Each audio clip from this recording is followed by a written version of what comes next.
What's up guys, today we're going to be talking about my custom LEGO clones.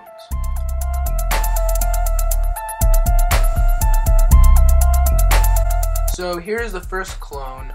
This one has a black, silver, and green color scheme. All these clones were 3D printed.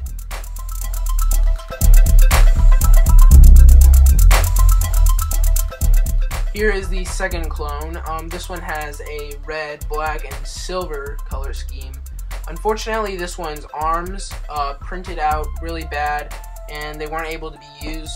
But I think it still looks pretty cool. So here is the third clone trooper.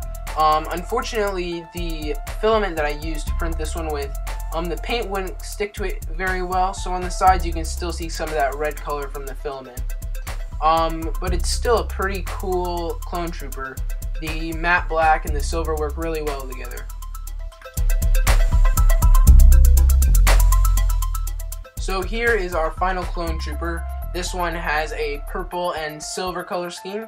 It looks pretty cool. This one has more of a glossy type of texture to it.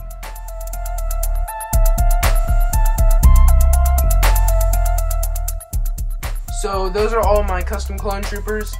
Comment down below which one you like the most. Check out some of our other videos on our channel. We got some other cool LEGO videos and some Nerf videos.